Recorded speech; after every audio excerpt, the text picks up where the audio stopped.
Bourbon Barkeep, surprise, there is no cement wall behind me on this Friday episode. We had an emergency find. When you're a small channel and you come across some pretty widely available but very popular releases, you get them out ASAP. So I go into my liquor store, boxes and boxes of Bookers are coming in. And I'm like, ah man, that's still the Beam House. Too bad.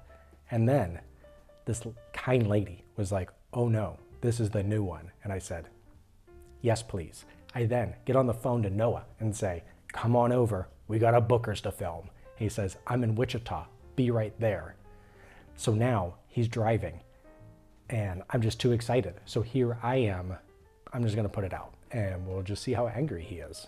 Hopefully he doesn't show up in the middle of this and just slug me right in my face. Well, with that note, like, subscribe, and let's get into some of these specs of the Bookers 2024-03 Master Distillers batch. That already has kind of a high bar name, so let's get into this thing. So now, before I get slugged in the face, let's dive into these bottle specs. We have beautiful purple, if anybody cares what the color of the label actually is. Well, I guess the sticker. This is also 2024-03 Master Distillers batch. I feel like naming it that already puts it at a very high bar, so we'll see. And I'm coming in a little jaded because the Beam House batch, a little flat for being honest. Well, we'll dive just briefly into a card. It's pretty wordy and it also has a font that's absolutely impossible to read at daytime, let alone in the lounge with very little lighting to illuminate this deep purple. But essentially, Fred No, he's like, hey, my dad really idolized these people. I idolized my dad back in the 80s and 90s, and this is that tip of the cap to them. So I guess they got inducted into the Bourbon Hall of Fame, which sounds pretty cool. They were the first class. So all these guys, Jimmy Russell, Jim Rutledge, Bill Simmons, Parker Beam. So you got these master distillers, legends. He talks about how everybody just kind of pushed themselves, you know, and that's kind of cool. Now it seems like everybody's pushing themselves on who can increase their prices more. But back in the day, it was, hey, how do we increase the talent and the juice that's in the bottle? That sounds kind of nice. Let's do that again. Let's get into the bottle. Specs of the bottle, they're pretty impressive. We got a 8-month and 7-day-old bourbon. So pretty excited for that. And this one, the proof is coming in quite hot, would we say? We got 130.3 proof. This is going to be one of the hotter Bookers that has been released in quite some time. If that equals better juice than what was in the previous batch, I'm all for it, but let's get it on the nose.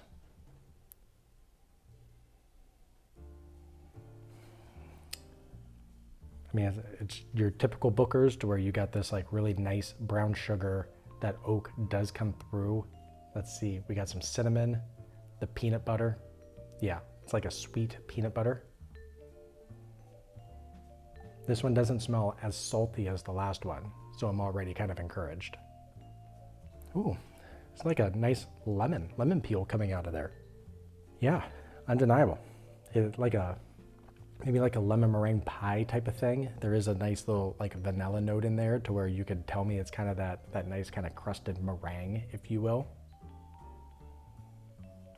The lemon's intriguing. Haven't had a lemon.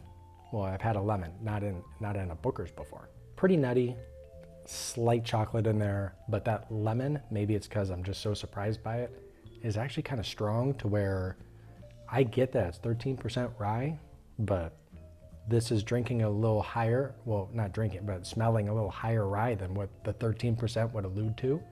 Let's get it on the palate because that matters a ton. Cheers.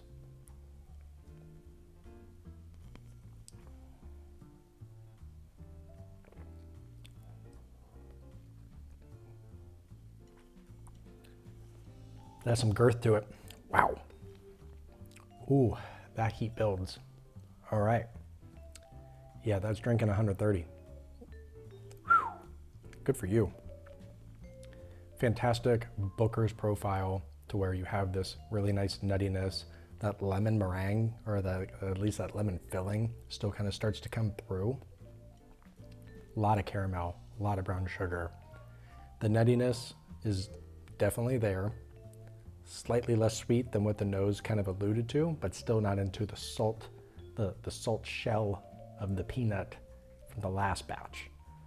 So, man, that's juicy. That finishes. Still going and lingers on the tongue. I like that.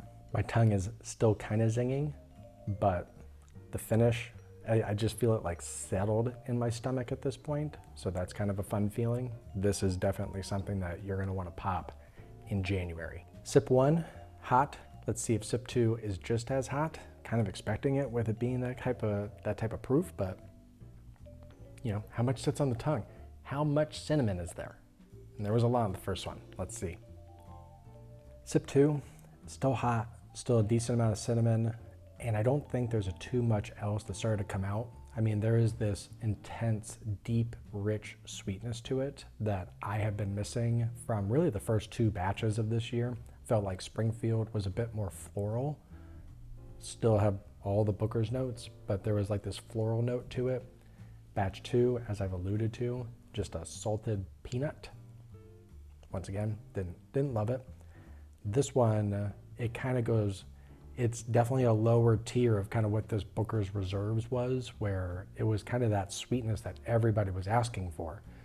And the Reserves hit it.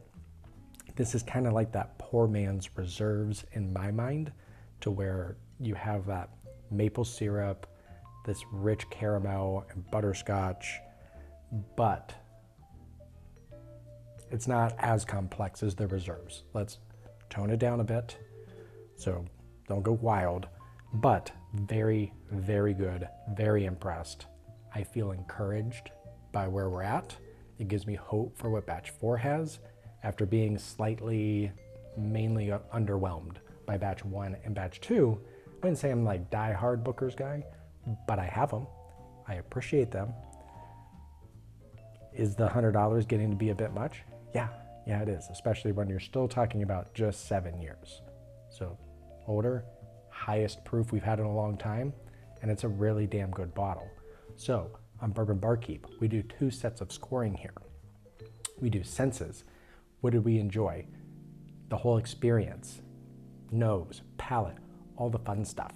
Then we do bang for the buck. Do I feel like I got my, in this case, $100 worth? Would I pay more? Would I pay less? Do I feel like I got a little gypped? We shall see. So, on the senses, I'm impressed. I don't need 18 tasting notes to make this into a fantastic pour. Is it fantastic? No, but it is great. And I'm gonna go 83.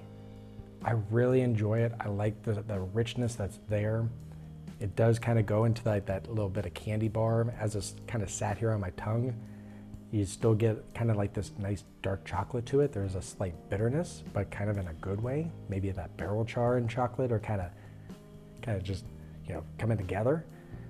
Bang for the buck wise, did I get my $100? Yeah, I mean, I'd pay it. I think that proof elevates it to a point to where, and the 130, to be fair, it drinks a little below that, not much, but a little below that. So I wouldn't be too scared off if you still like higher proof stuff. I think you can venture into it. Bang for the buck, gotta answer it. We'll just go 67. Like, I definitely got my 100 worth. If you told me it was 110, fine. I know what some stores will do that. Is it 120? No, I can't. Not with the Elijah Craig batches that have come out and are coming out. It's not close to double that for sure. But for the people that are not just gonna buy Booker's, this is a really good batch, and one that I think could be the first one that you should scoop up this year. We shall see what the rest of WhiskeyTube stamps their approval on, whether they like it, or am I just in it? I don't know, we'll see. But the review's coming out, and I think Noah's here, so we're gonna like, subscribe, and wrap up. Thank you.